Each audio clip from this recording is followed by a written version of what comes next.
what's the angle of an equilateral triangle? So if your high school math isn't fresh in your head, you might be forgiven for not knowing this. But what do people do when they want to find out the answer to that question? Of course, the standard way nowadays is to go to a search engine like Google, type in the question, find some website that contains the answer, and then sort of read that website and answer the question from there. Now, the goal of this paper here is to do the same thing, but in a machine way. So the machine would see this question right here, and it will be able to get additional textual knowledge from a corpus and consult that, and then at the end come up with the answer, which is 60 degrees right here. This type of task is called open question answering, so like OpenQA or OQA, and the distinction here between this and the previous kind of tasks that were often called question answering is that usually in question answering you simply have a question and then you have either no help at all, so the model just has to answer the question, and things like GPT-3 demonstrated that that is actually something that's possible if you have a large enough model. Or, much more common, you would provide the question and then one document. And you would sort of guarantee that the answer is somewhere in this particular document. So even though the task was called question answering, it was more like a machine reading task, because you knew, okay, all I have to do is I have to find the answer somewhere in the document to this particular question. So the task was more kind of a pattern matching sort of approach. Here, the task really comes close to what humans understand as question answering. Namely, you get a question, you want an answer, and it's open in the sense that the machine can go with the question to like a search engine. I have no clue how to draw a globe. To a search engine, get multiple documents that would help it kind of rank them and so on. It's basically able to use a search engine and then answer the question from there. So that's what we're going to look at today. There has been a lot of work. I'm not saying this task is new. There has been a lot of work in open domain question answering, and this is one of the latest incarnations of it. The paper is called Realm or Realm. I'm really not sure how to pronounce this. The word would be called Realm, I guess. It's Retrieval-Augmented Language Model Pretraining by Kelvin Gu, Kenton Lee, Zora Tung, Panopong Pazupat, and Mingwei Chung. So the paper is first and foremost about a pre-training method, as you can see right in the title. So the entire system that's presented here has sort of been explored in papers before. Like other papers have already done this, or we retrieve other documents, and in this particular case, as you'll see, the documents are retrieved using inner product search through a pre-embedded through corpus, which is usually Wikipedia. So you'll see all of this. The new thing about this paper, just to make this clear, is the way that the pre-training works for these systems. We're going to look at the entire architecture, but just such that you're aware of what's really coming from here and what's gathered from what's kind of conglomerated from what worked so far. So the improvements here are pretty stunning that they achieve with this new pre-training method, which is pretty cool considering that it's the new thing is a pre-training method. So we'll look at this, we'll look at the architecture, the pre-training method, the kind of hacks that you need to get it to work, and finally the results. As always, if you enjoy content like this, don't hesitate to share it out and subscribe if you are not already. And with that, let's jump in. So the abstract says that language model pre-training has been shown to capture a surprising amount of world knowledge, crucial for NLP tasks such as question answering. And here again, we say question answering is kind of the broad category of anywhere where you have to answer a textual question. So what do they mean by world knowledge? What they mean by world knowledge, they mean something like the question that we considered what's the angle of an equilateral triangle? You can't, from the question itself, you can't answer the question. It's not like a little math question where you just have to do the correct calculations or so on, or which one is the longest words of the following words. It really is additional knowledge that you had to have learned somewhere. So that's what we call world knowledge. And the fact that an equilateral triangle has 60-degree angles, you need to have picked that up from somewhere. Now, if you are GPT-3, then what you have done is you've taken this giant corpus, right? And you just did language modeling on it, and that gives you GPT-3. Now, that means since GPT-3 is so huge, that means that all the world knowledge that is contained in this corpus is baked into the model and can be sort of parsed out with good querying. So if you provide a correct query, you can sort of parse out what's in the weights of the model. But it's very intransparent in the weights of the model. It's baked together with the language modeling. They are not criticizing, but sort of arguing against this right here. They say, however, this knowledge is stored implicitly in the parameters of a neural network, requiring ever larger networks to cover more facts. To capture knowledge in a more modular and interpretable way, we augment language model pre-training with a latent knowledge retriever, which allows the model to retrieve and attend over documents from a large corpus such as Wikipedia. And used during pre-training, fine-tuning, and inference. For the first time, we show how to pre-train such a knowledge retriever in an unsupervised manner, using masked language modeling as a learning signal and backpropagating through a retrieval step that considers millions of documents. Okay, so there's a lot of information here. So first of all, what they want to say is they want to say that in such a corpus, there are two kinds of knowledge, right? There is language, and there is this world knowledge, okay? And they want to make this sort of separate. So they want to have a model that can go to the corpus, retrieve documents, and then use those documents. So whereas previously the world knowledge has been joined with the language model, they want to sever this connection, say we want a model where we can simply teach it to go look for information. We can teach it to go search for things, and then the searched things will inform its answering of the question. Okay, so that's what these systems are trying to achieve. And we saw that before in the diagram. So they say we augment language model pre-training with a latent knowledge retriever, which allows the model to retrieve and attend over documents from a large corpus. And also they use this masked language modeling as a pre-training, as a learning signal, and backpropagating through the retrieval step. Now this is the interesting part right here. So what you'll have is you'll have a question, and we can actually look at this diagram right here. So the pre-training is going to be masked language modeling, okay? Ultimately, what you want to do is what we looked at before. Ultimately, what you want to do is question answering. So this thing right here, where the input is a query, and then you want to retrieve documents, and then you want to join them. And let's actually draw this up. So you have a query, and you want to retrieve documents. How do you do that? You train an embedding for the query, which is usually a BERT model. Like that's the fashionable thing to do. If you don't know what BERT is, I've made a video about BERT. But basically BERT can take a piece of text and then it will output a vector or multiple vectors for it. In this case, we just need one single vector for the entire query. Okay, and then you have a bunch of documents in your corpus. So in your corpus right here, you have Z1, Z2, and so on.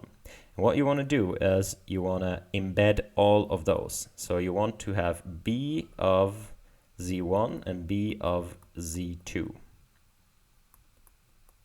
Okay, You want to embed all of those documents, and then you want to compare these embeddings.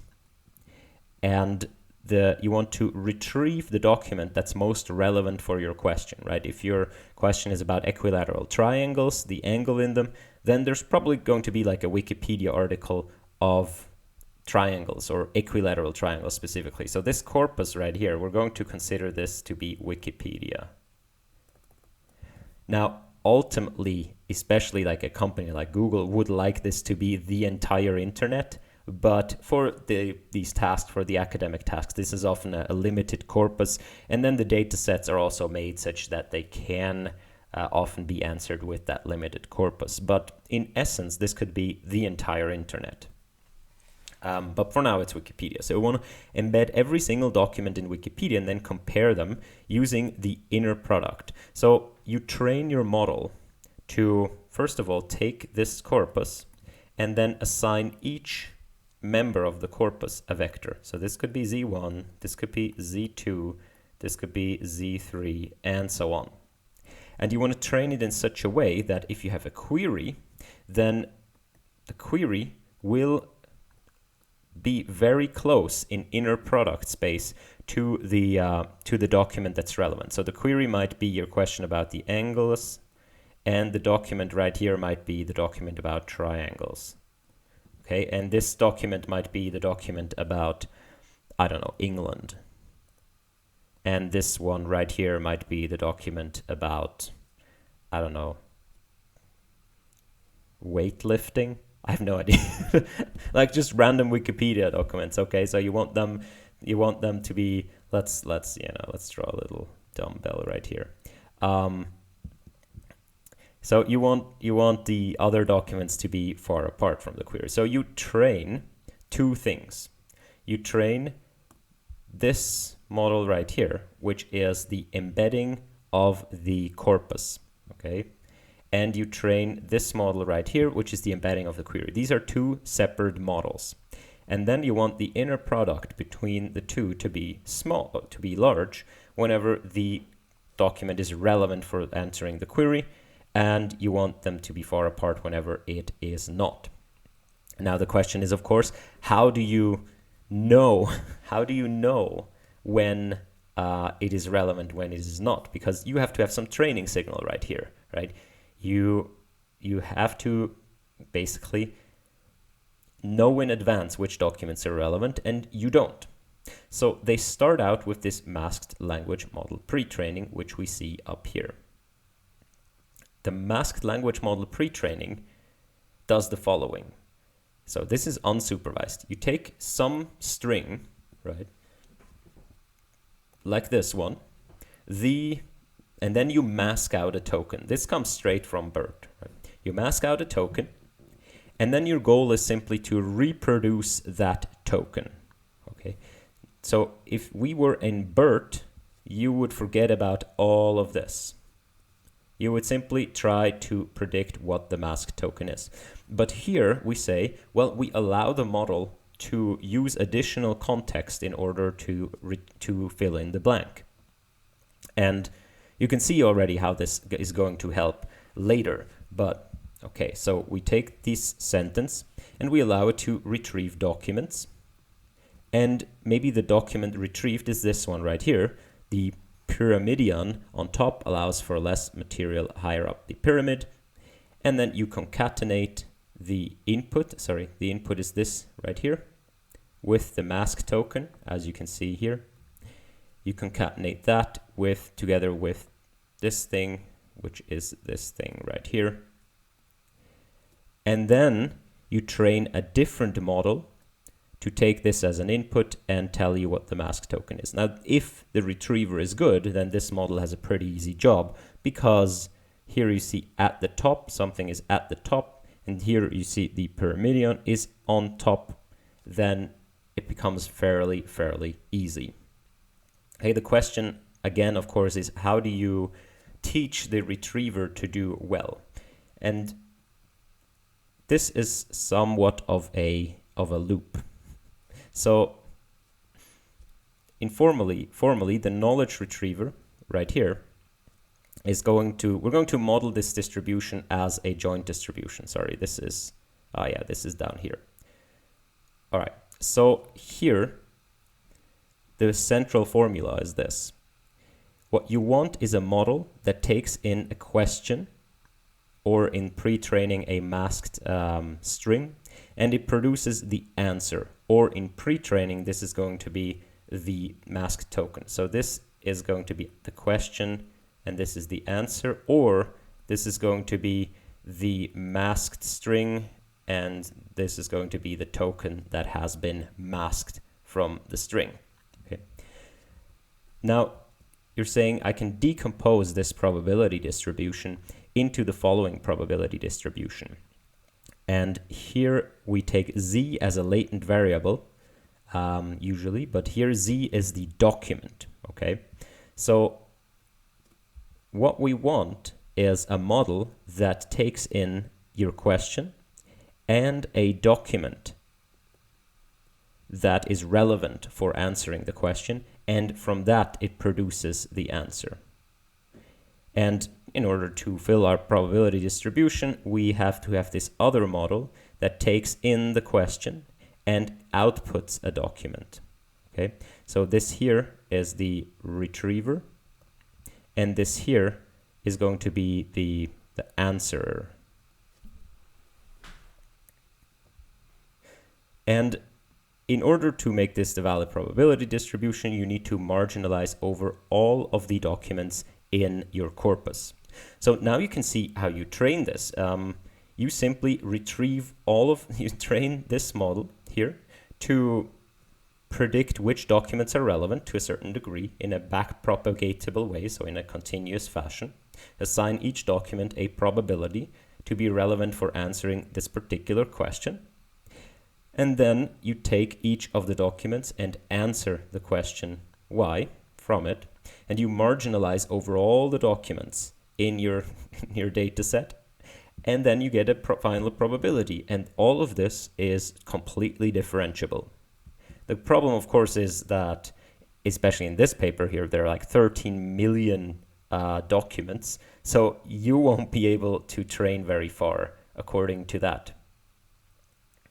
So let's look at the individual parts. First of all, this knowledge retriever. The knowledge retriever model is a model that will take in a question and a document and tell you how relevant that document is for this particular question. And this, as you can see, is defined as a probability distribution, specifically here this exponential distribution of f. And what is f? We've already seen f is simply the inner product between the embedding and of the question and the document. So that's the kind of thing we drew before, where the document is supposed to have a high inner product with the query that it is relevant to, and a low with all the other queries. Now, since they cannot take all of the documents, what they do is simply they go in. So at the beginning, if let's say you're somewhere during training, right? And you have this index built up of all of the documents. What you'll do is you'll project your query into this space, and you retrieve the couple of documents that are closest to the query, okay? And you only use those. So you sample a few documents. This is the same thing that we do in, contrastive pre-training and so on. It's just taken here to the retrieval mode. So you don't marginalize over all documents because that would be computationally too hard. You simply marginalize over all the documents that have a reasonably high inner product with the query that you're considering. Why does that make sense? Because if you look at any other, like this one here, the inner product is going to be almost zero. So the inner product with the query is going to be almost zero. So it does not contribute at all to this probability right here, which also means that the gradient is going to be fairly small. Now, even though the gradient is fairly small, it can still be that you haven't learned something good yet, and actually the document would be pretty relevant for that query. And because you never use it to train, you will never ever recover it, because you don't ever use it to train. There's no gradient flowing to it, and so on. So you're sort of relying on this being sort of self-organizing, like over time. These turn out to not really be relevant because you've learned something stupid, and then your query embedding either would change the query, maybe during training, change the query more towards the direction of the relevant documents, or the relevant documents themselves would sort of shift and push each other around and so on. So you're kind of relying on effects like this, but there's definitely a death spiral that can go on. So they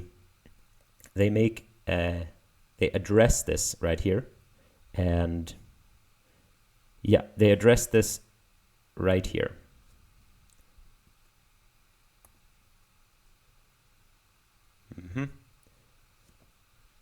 Here, the key computational challenge is that marginal probability Py of x, which is this one, involves the summation over all documents in the knowledge corpus Z. We approximate this instead by summing over the top k documents with the highest probability under this retrieval step. This is reasonable if most documents have near zero probability. Even with this approximation, we still need an efficient way to find the top k documents. Note that the ordering of documents is the same as under the relevance score, okay? Which is an inner product. Thus, we can employ maximum inner product search algorithms to find the approximate top k documents using a running time storage space that scales sublinearly with the number of documents. So there are these algorithms to do maximum inner product search, which you can use to find the top k documents. To employ these algorithms, we must pre-compute the embedding, so all the embedding of the documents in the corpus. We must pre-compute them for every Z, and construct an efficient search index over these embeddings. So this now becomes very much like a search engine, where you have to have your corpus and you have to build an index in order to find things fast in there. Like, it looks easy in our 2D examples, but to find maximum inner products in high dimensional space is actually a very challenging task. However, this data structure will no longer be consistent with this retrieval thing, right? Because as we train it, our index is going to be old. So as we train it, our index might change, but if we only build it once, then that's of no use if the parameters of the embedding are later updated. Hence, the search index goes stale after every gradient update on theta. Our solution is to refresh the index by asynchronously re-embedding and re-indexing all the documents every several hundred training steps. And they have a drawing of this right here. So they have two different jobs. The trainer here trains, updates itself using the old index. So an index for a couple of hundred steps. Then every couple of hundred steps, it sends over its new weights. And the index builder builds a new index using these new weights, right?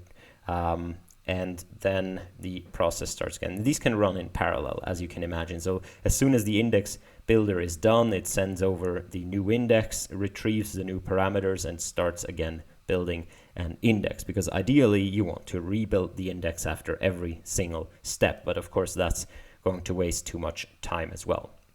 So that was the retriever step. The actual answerer step is fairly easy. So once you've retrieved good documents, right, now you don't need, as we said, you don't need all the documents. Where are we at? Right here. We're not going to do this with all the documents anymore. We'll simply retrieve the most relevant documents because that's going to approximate this sum fairly well. The answerer here, that's pretty simple. That's going to be just a BERT model that takes in Z and X. Okay, so this is going to be another BERT model that's going to take in the retrieved document and the question, and it's going to output Y. Now, how does that look? In case of the masked language model, we've already seen it, right? You simply would input, where is it? You simply would input the concatenation of the two, with the mask, as you can see right here, and then the output is going to classify, be a classification task. So in the case of BERT, you have your query right here as text, and then you have your document Z right here, and there somewhere would be a mask token. You would put BERT on top of that,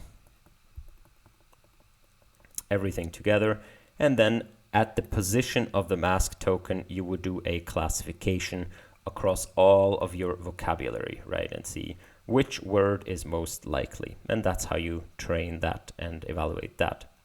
If you are in the fine-tuning mode, then you don't have masks anymore. So what you would put is your query right here and your document that you retrieved, and then you would simply output. Now, here is an assumption, and the assumption is often baked into these data sets. You assume that if you have the correct document, the answer is somewhere in the Z document right here. So Y is somewhere in here. And what you would do is you would classify the start and the end of the span of Y, right? These correspond to these.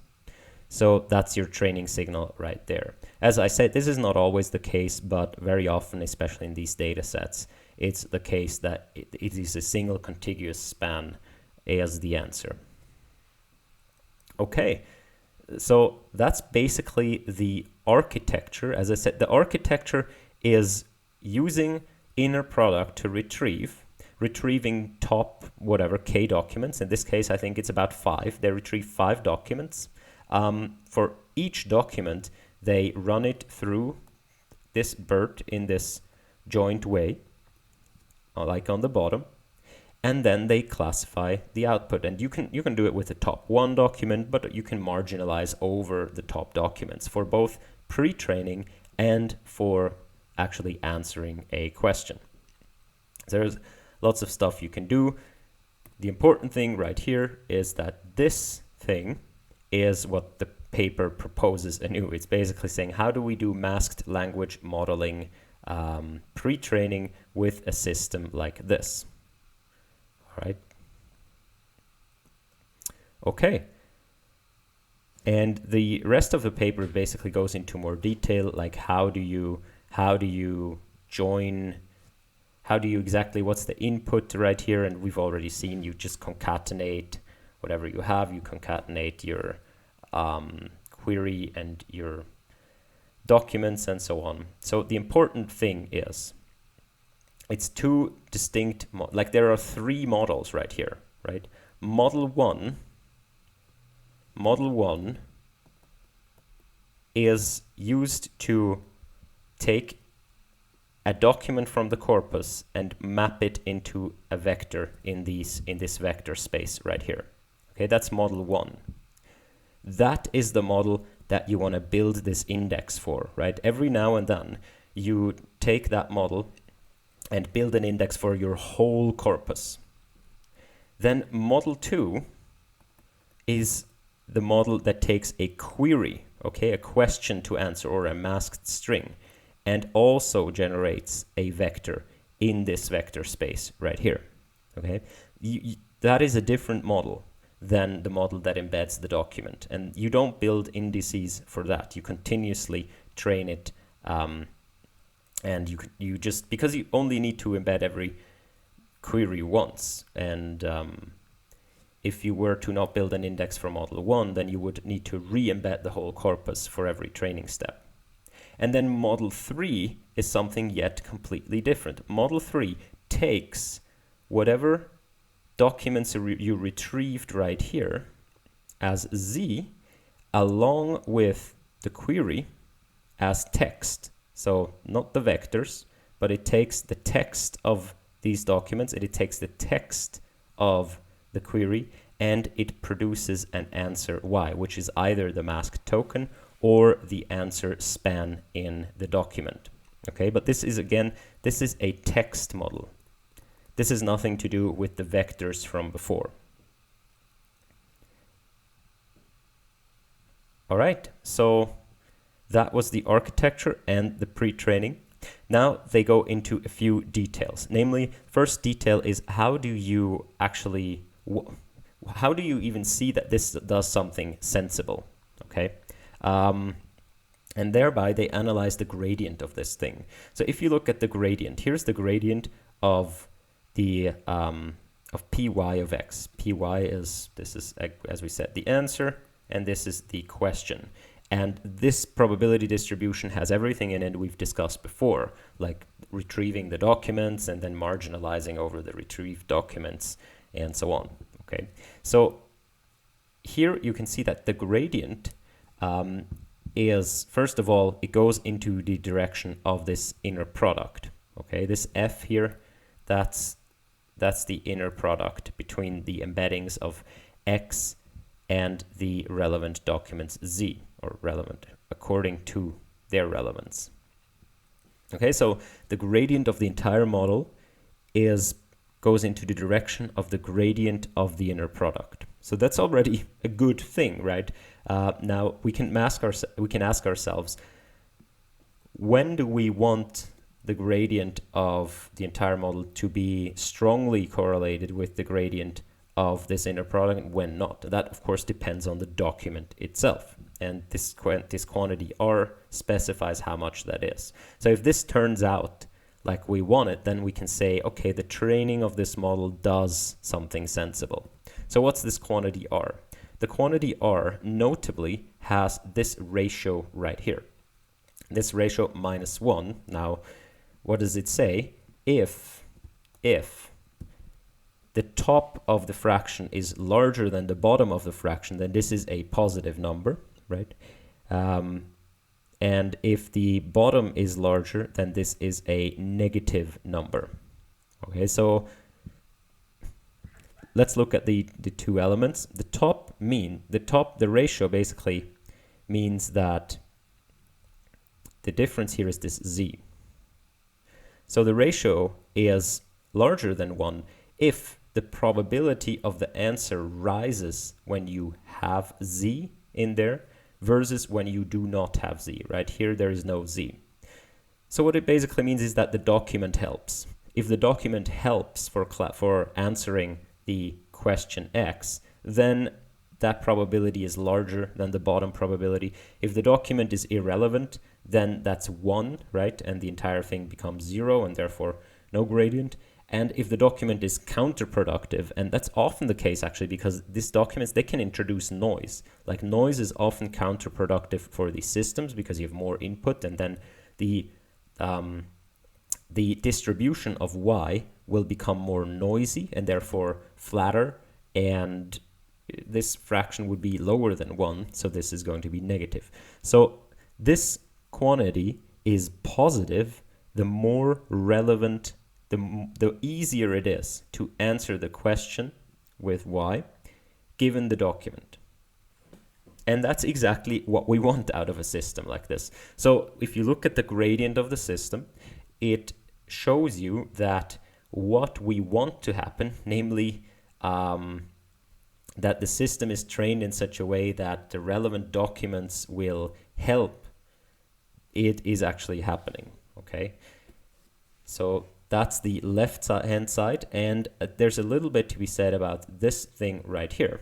The probability, this is proportional always to the probability that your retriever outputs this document. Okay, so this quantity R is going to be even larger if your retriever outputs that document frequently. So if it is a helpful document and the retriever outputs it very frequently for the given question, then this quantity R is super large, and that's exactly what we want, right?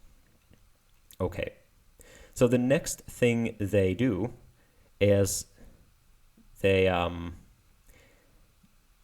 have to sort of take care of the initialization here, because the problem we've spoken of before is that if your retriever is bad, right, it will not retrieve the good documents, and so it won't retrieve this z here very often. And then it really doesn't matter what this quantity is right here.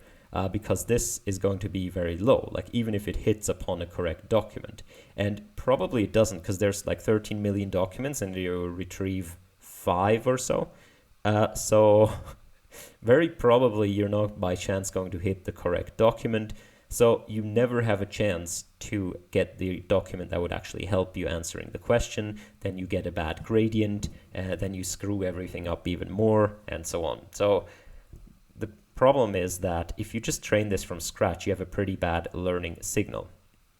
So what they do is they have to take care of initialization. So they have to initialize things such that they are already working fairly well before anything else happens. And this is sort of, if I had to, criticize these systems a bit, it's that there are many hacks to getting them to work, right? You have to really take care of initialization and so on, because they sort of build in a loop, right? The better the retriever, the better the model that can answer the question. And the better the model that can answer the question, the better gradient you get for the retriever. But the retriever only samples, so it doesn't even see all the documents. So how can it ever learn that a given document is going to be relevant if it never sees it, and so on? So there's quite an interdependence, and you only can do that with good initialization, as is the case for a lot of these language tasks. But here, even the pre-training, so that's the point, even the masked language model pre-training, where they already have this retrieval step in there, even that needs to be itself initialized at a good point. Otherwise, it doesn't help. Otherwise, because you want to train the retriever such that the masked language model becomes easier. And you have to take care of a bunch of stuff. So here they say, at the beginning of training, if the retriever does not have good embeddings, the retrieved documents will likely be unrelated to X. This causes the knowledge augmented encoder to learn to ignore the retrieved documents. Okay, so it basically just falls back to a model that does not have these other documents, because none of the retrieved documents are relevant. Once this occurs, the knowledge retriever does not receive a meaningful gradient and cannot improve, creating a vicious cycle. To avoid this cold start problem, we warm start the embedding of the input and the doc. So these are models 1 and 2, right? I think this is what I called model 1, this is what I called model 2. Using a simple training objective known as the inverse Cloze task, where given a sentence, the model is trained to retrieve the document where that sentence came from. We refer to this paper. So this paper, I believe, is the Orca paper. And just quickly, for the knowledge augmented encoder, we warm started with BERT pretraining. So this here, I think this is model 3. So this is model 1, this here is model 2, that's model 3. So this paper here, I believe that's the Orca paper. The Orca paper is very, very close to this paper. It also has this retrieval step and so on, but it said that it introduced this inverse Cloze task as pre-training for its own model. So you can see this paper right here as sort of an evolution where they go from Orca and basically use that as an initialization for their own model. Now, it's not exactly the same and so on, but this inverse Cloze task in that Orca paper was quite a central point. So what you want to do is you simply take a document from your corpus, any document, and then you select a span, like this span right here, and then you make two things out of that. First of all, the span is going to become your X, okay? And then the document right here, the document, but without the span, obviously, so the span you just leave empty, that's going to become the thing to retrieve. And you simply now train a model, your models. So in this case, this is model 1 and this is model 2. You train them such that the inner product between the two, so your embedding of X times your embedding of Z is going to be large. I guess they have a weight matrices in front of that, but it doesn't matter. So you can see that you train the model to retrieve the document where a piece of text came from. Okay, and you train these model in conjunction with each other. You simply make the inner products large. And you can do negative sampling for this in order to contrast this with other documents where the text isn't from. If you don't know what negative sampling is, I've done a bunch of papers, most notably the Word to Vec paper, where that was sort of introduced. So that's your pre-training task. And I'm going to just take a wild guess here, and I'm going to guess that in this ICT pre-training task, this here is started from the public BERT checkpoint or something like this. So technically, this you have the masked language model of models 1 and 2 would be the pre-training, and then this ICT would be the pre-training, and then the masked language modeling with the retriever built on ICT is going to be the pre-training, and then the question answering using that retriever is going to be the actual training. Okay, so there's a lot of build up here. One thing to say is that, yeah, as you see here, so here is this pre-training on the left, unsupervised, where you simply, again, the way you have to think about it is, what document do I have to retrieve to make the job of filling in the blank here easier? Okay, and the hope is that that correlates well with the job of what document do I have to retrieve to answering the question easier. Okay, and what document do I have to retrieve to make the job for the model that answers the question easier? I guess that's the way of formulating it. All right, so the next few things you have to do to get it to work is prohibiting trivial retrievals. They say if the pre-training corpus and the knowledge corpus are the same, which I guess they sometimes are, because, you know, it pays off to do the pre-training on the same corpus as your knowledge corpus if it is large enough. A trivial retrieval candidate Z that is too informative, right? There exists a trivial retrieval candidate. If the masked sentence comes from document Z, the knowledge augmented encoder can trivially predict Y by looking at the unmasked version of it. Yes, of course. Like if you do this masked language modeling and you take your sentence from that corpus, then the retriever can simply go look for that document, and then it becomes very, very easy to fill in the blank, right? Because you just do this pattern matching. And that's of no use, because what you want to teach the model essentially is to kind of look at the semantics of a document. So you simply prohibit that particular thing. So this is during pre-training. This is for your masked language modeling pre-training, what we call here realm pre-training. During that, you simply prohibit. For this reason, we exclude this trivial candidate during pre-training.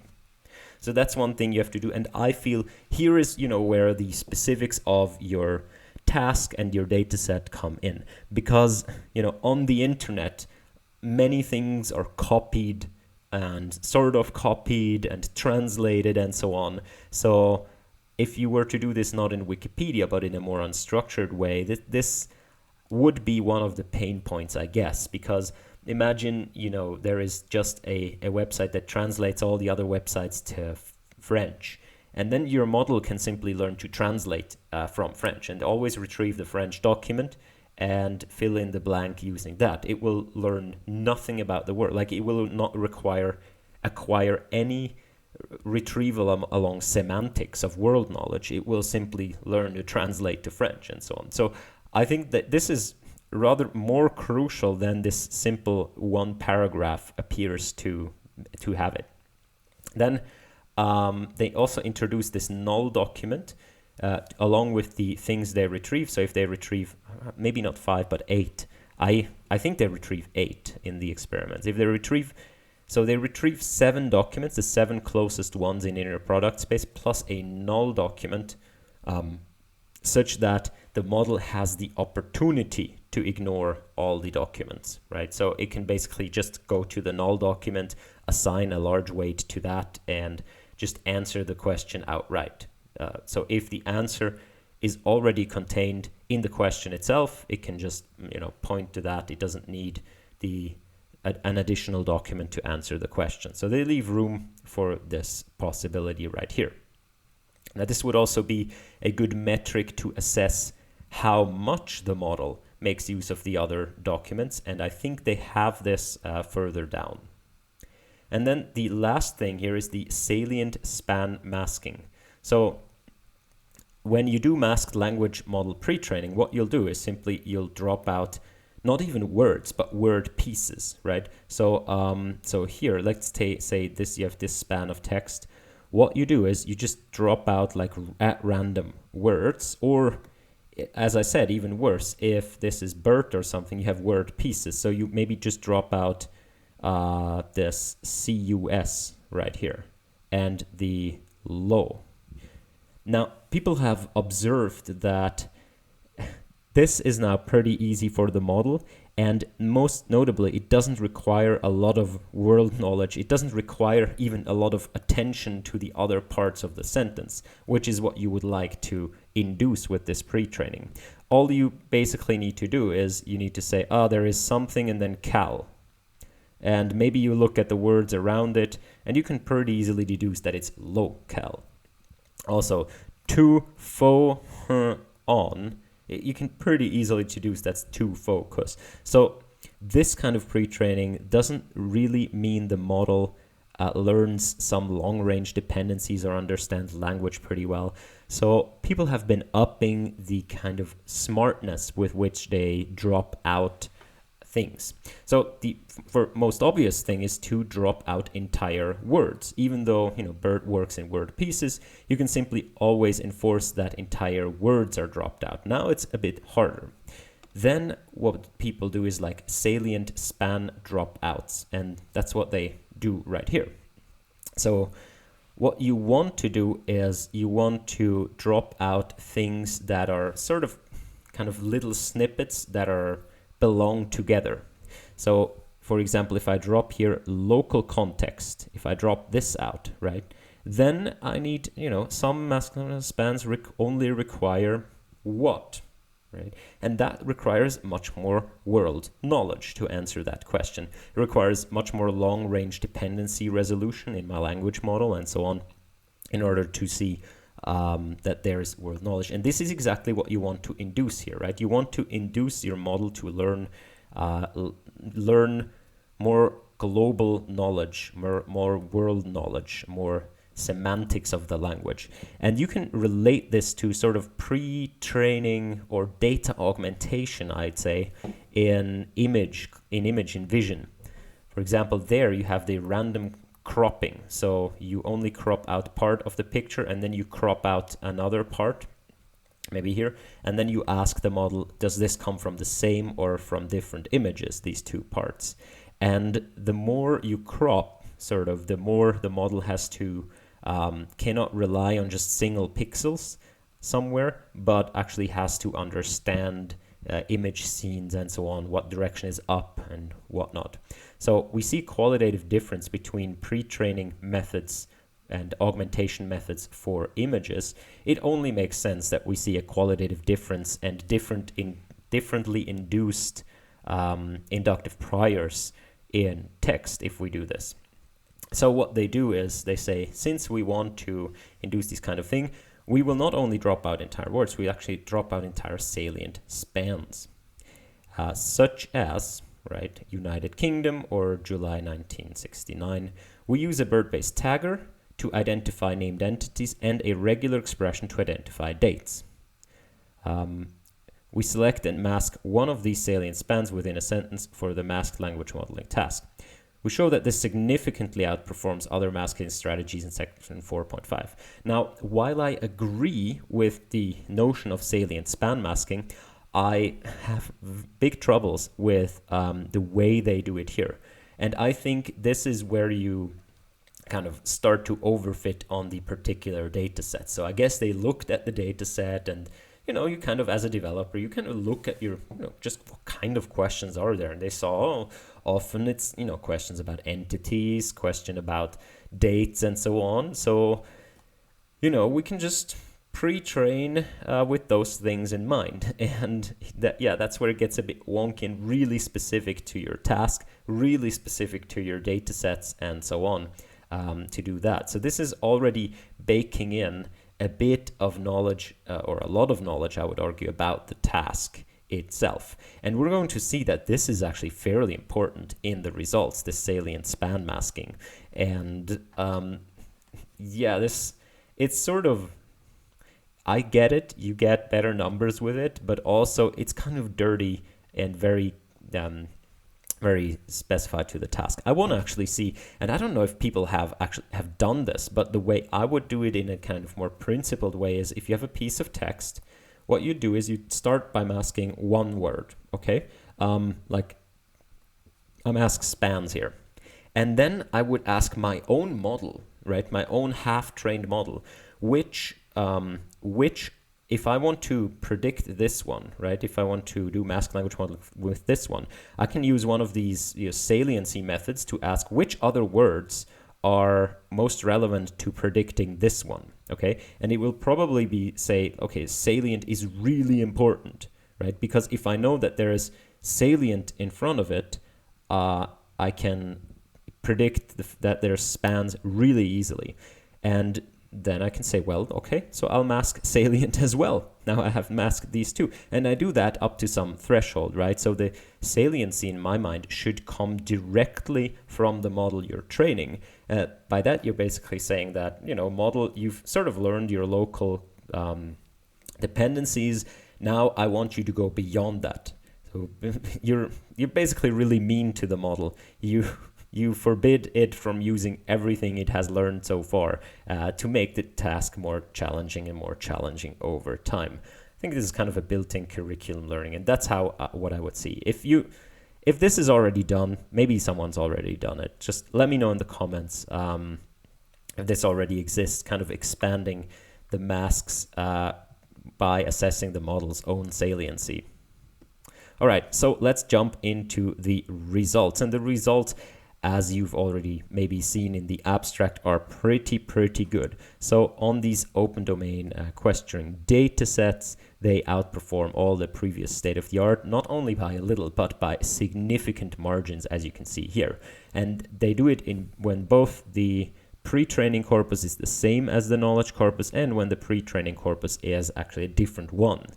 That tends to work actually even better in 2 of the 3 tasks. So fairly cool. Also not more parameters than previous models, especially not this T5. So this T5 here is an example of just where everything is baked into the language model, whereas I believe these models right here, they have retrievers along with it. Yeah, you can see here they all have retrievers along with it, but their pre-training objective and their architecture sometimes is different. Now, I believe you can also see the fact here that Orca has the same amount of parameters. It's very close to the model right here. It's just that the pre-training here is different. And you also see right here, they do some ablations where they say, okay, how important are the different parts right here? So you can see on the development set, you get your 38.2 exact match score. If you only train the retriever, but you reset the encoder before, so that's the thing that actually answers the question. If you reset that before fine-tuning, you drop a little bit. If you reset the retriever, you drop more. But still, I would say it's fairly competitive, as you can see. Now, this is probably the test set, but still it's fairly competitive right here with the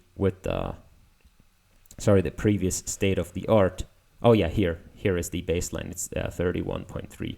Now, interestingly, as you can see right here, if you have uniform masks or random span masks, which is the 2 types of masking that I discussed, where either you drop out just word pieces or entire words or entire spans. So you just you just take that idea further. You say, well, I'm masking an entire span, but nothing with their saliency. So no regexes for dates, no entity taggers, and so on. You drop quite a bit, especially with the uniform masks you see here. you drop quite a bit. Now with the random span masks, you drop for the random spans, and then you drop again for the uniform masks. So this seems to be pretty important. So never forget when you see things like this that there are these engineering choices that can make as big a difference as the actual idea in the paper itself. Okay, so you can see this is the improvement it's like 3 points from uniform masks to random span masks, and then 3 points again from the random span masks to the realm pre-training. And the actual improvement with the uniform masks over the baseline right here is not as high. Now the baseline, uses a different thing. It uses this ICT as pre-training, but still, I haven't seen the saliency masking. Maybe I've seen it. Maybe it's somewhere else, but I haven't seen it. Okay, they also have an interesting thing right here. They also have an interesting plot in the appendix where they show the performance of the different masking styles with respect to this retrieval utility. And the retrieval utility compares these two things that we've looked at. So it compares how good is document Z in answering the question why versus this null document. So the null document is basically just answer the why, right? So if let's play devil's advocate and say that all of this retrieval stuff, it's just bollocks, right? The knowledge is still baked into the language model. We were critical that this helps and so on. Then this would also always be 0. Now you can pretty easily see that this would be 0, right? There would be no improvement having the document versus not having the document, having the null document. So if this is high, that means these retrieved documents are actually relevant. So you can see that if you do random uniform masking, then it's okay, it gets above 0, all right. If you do random span masking, it gets even higher. And if you do salient span masking, it gets very high. So again, you see here the difference between the salient masking and the others is, I would say higher than the difference between not having the document at all and doing the random uniform masking in pre-training. So again, something to think about. At last, they have one example right here where they can show that actually helps. This is just a concrete example. So the question here is, an equilateral triangle is easily constructed using a straight edge and a compass because 3 is a and then blank prime. So this is the masked word right here. If they just ask the model what it should fill in, the probability, and Fermat is the correct answer, is super duper low. Okay. Then if they give it the correct document, right, they just search out the correct document, which is here the conditional probability with this document, 257 is a Fermat prime, thus a regular polygon with 257 sides is constructible with compass. So you can see that it has some overlap, like the constructible with compass, okay? The constructible with compass. It's not an exact overlap, so it's debatable whether a classic search engine would find this, probably, but not. And then the a something prime, they are here. So given this document, you can see how a model could easily classify Fermat as the correct answer. And in fact, the probability is, I guess it's not 1.0, but it's a rounded 1.0. So if you give the model, the model 3, if you give it the relevant document, it immediately knows what the answer is. And if you give the if you do this whole retrieval step in between, so this is marginal probability marginalizing over the top 8 retrieved documents. So now they don't tell it what the correct answer is, but they actually let it do its whole retrieval thing and marginalize over the top documents. then it still assigns a very high probability, and I'm going to guess that's the top probability for all of the words. But you see there is a considerable decline, so it's not like it's always super sure. And I think there is quite a bit of improvement still to be done right here, because as a human, if I go look for an answer for this question and I find, even if I consider the top 8 documents, I don't think they would confuse me to the point where I'd say that Fermat is only 12% likely, even though it might be more likely than any other word. I would assign it probably a much higher probability. So I think there's a bit of improvement still to be made right here, and I'm looking forward to what people can come up with. All right, I hope you enjoyed this video. I know it's been a bit of a long rant, but I wanted to make sure the individual parts are clear. Let me know what you think of it, of the model itself, and I wish you a good one. Bye-bye.